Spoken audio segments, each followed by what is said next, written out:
Jangan lupa like, komen, dan share YouTube TVRI Bengkulu dan nyalakan loncengnya ya.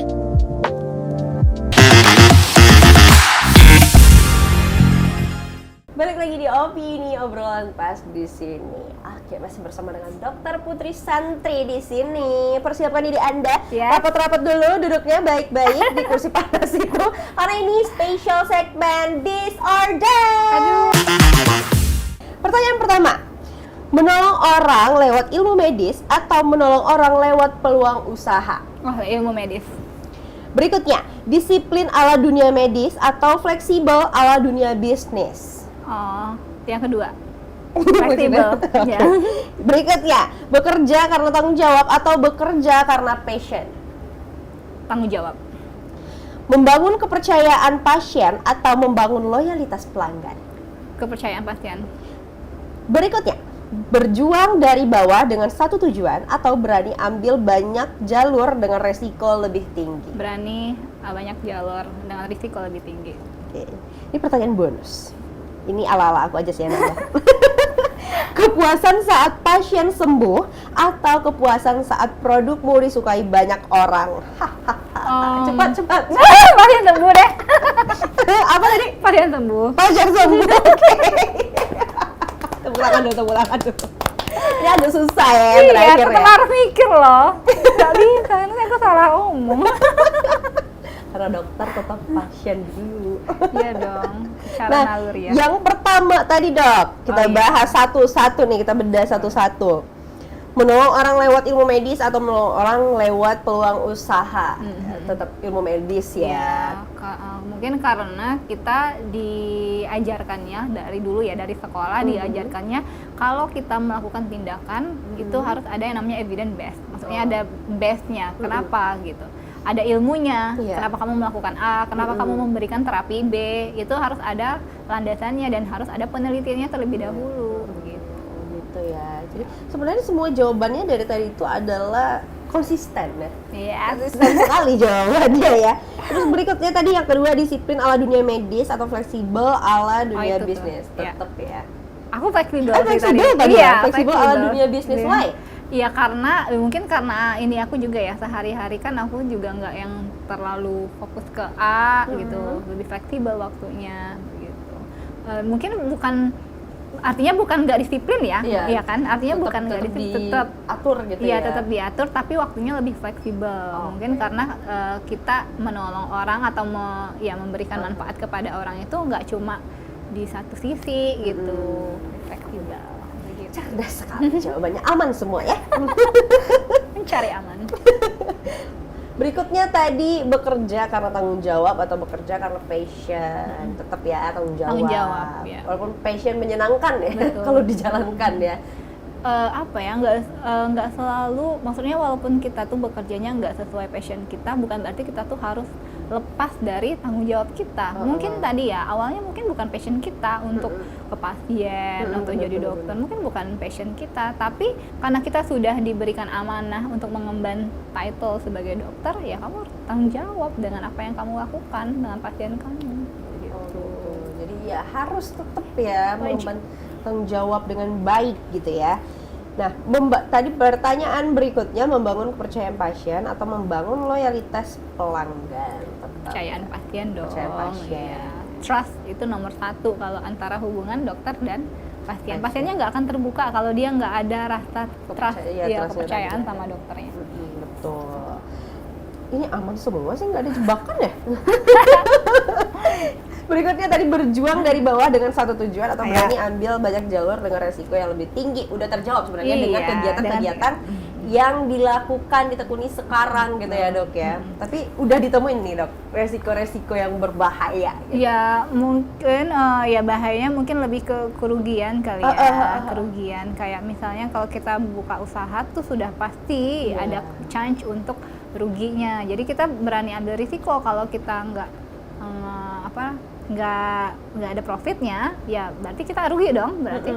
Nah itu harus kita perhitungkan juga gitu, dan itu risiko sih menurutku dalam dunia usaha, dari usaha bisnis, usaha makanan. Kadang ada bahan makanan yang nggak terpakai, itu kan jadinya terbuang gitu. Itu salah satu kerugiannya, dan nggak apa-apa, it's okay dong, risiko tuh nggak apa-apa dong, Iya, ya kan. betul, Dan betul. gagal tuh juga bukan berarti apa ya, rugi ataupun ya nggak untung itu bukan berarti gagal Gagal selamanya lagi. kan. Itu jadi momen untuk kita belajar, oh ternyata kalau kita melakukan A bisa rugi nih. Kalau kita nggak pernah tahu, nggak pernah gagal, kita nggak akan pernah berhasil. Setuju. Jadi dijadikan bahan pembelajaran Betul. gitu ya untuk refleksi diri. Oh, Sekali. berarti nggak bagus nih kayak gini. Betul. Gitu ya. Tapi aman ya dok ya. Maksudnya kayak mentalnya di dunia bisnis udah ada artinya gitu ya sebelum Iya. terjun ya. Sedikit merendah.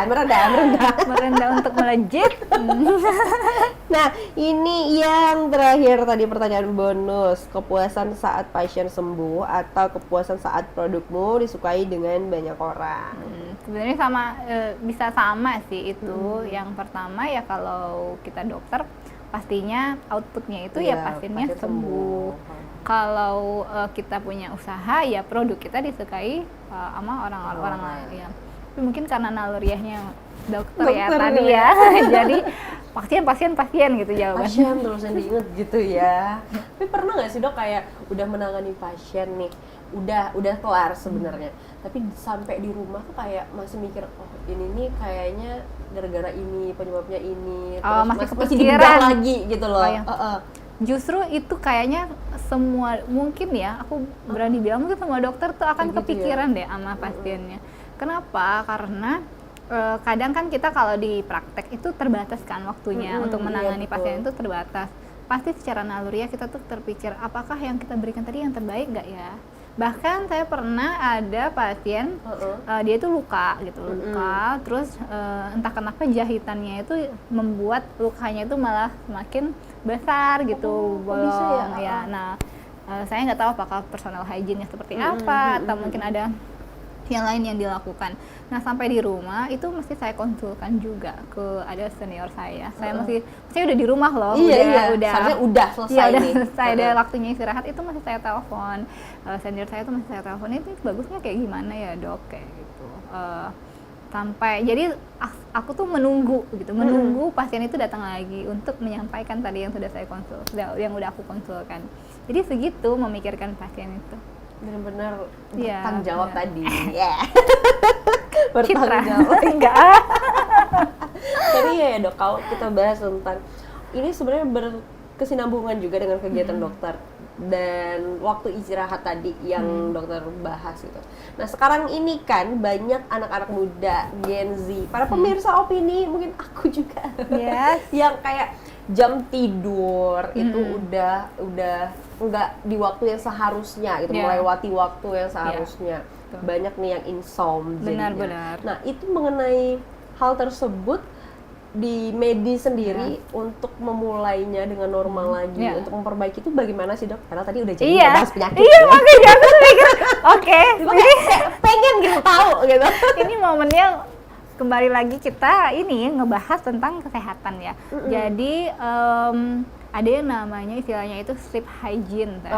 Oke. Sleep hygiene ya. Kan ada personal hygiene ya, kebersihan personal. Ada juga sleep hygiene. Sleep hygiene itu adalah ketika kita mempersiapkan tidur. Jadi tidur itu harus dipersiapkan juga. Mempersiapkan tidur dengan cara, jadi kita tuh harus mempersiapkan ruangannya tuh gelap, remang kayak gitu ya, gelap pakai lampu tidur.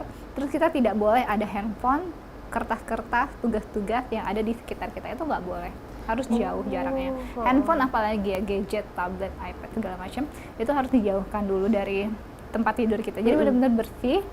Kalau bisa ditambahkan kayak aroma-aroma terapi, aromaterapi ya, atau gitu ya. musik-musik yang lembut. Dan kita juga harus merilekskan pikiran kita. Dan tadi ya, lampunya, penerangannya itu harus gelap. Kenapa? Karena akan ada yang kita menstimulasi yang ada di dalam kepala kita untuk memberikan sinyal bahwa ini malam, ini waktunya tidur gitu. Memang kalau pertama atau kedua kali dia nggak akan langsung yang bisa cepet gitu tidurnya. Cuma kalau kita udah biasakan setiap hari, nanti jam atau alarm tubuh kita itu udah tahu tuh, oh ini jam saya tidur, oh ini jam 10 ini saya tidur gitu. Itu harus dimulai, nggak bisa Jangan dibiarin Iya, terus jangan sampai dibiarin tiba-tiba berubah sendiri tuh nggak bisa gitu ya bisa. dok ya. Jam 10 bukan jamnya pergi nongkrong. Maksudnya apa ya kayak gitu? Ya nggak tahu. Siapa ya kayak gitu? Jadi jam 10 jam waktunya tidur. Bukan jam 10 masih siap-siap mau keluar. Mau keluar, mau ngopi Mau katanya. ngopi. Ini tidurnya jam berapa dong? Tidurnya jam berapa dong? Nggak boleh ya pemirsa ya kayak gitu ya. Nggak baik itu. Jadi kita sendirilah yang bisa memanage diri kita Betul. biar disiplin gitu ya dok ya. Kita yang punya alarm tubuh kita tuh kita yang sadar. Kita yang sadar sendiri. Dokter Putri kan walaupun kegiatan banyak tetap disiplin tentang waktu istirahat dan lain-lainnya. Insya Allah. Tapi kan ini kegiatannya udah banyak. Dokter juga mungkin mau lagi nih. Masih ada nggak sih hal baru yang pengen kayak masih jadi angan-angan atau menjadi plan nih untuk tahun ini atau mungkin udah dipersiapkan untuk tahun berikutnya? Ada dong. Apa tuh? Apa tuh? Nggak boleh di-spill gitu? Spill Boleh, tipis apa? sedikit. Jadi kalau sekarang saya sedang mencoba mendalami dan mempelajari dunia kesehatan jiwa atau mental health gitu. Yang sekarang sedang jadi tren ya.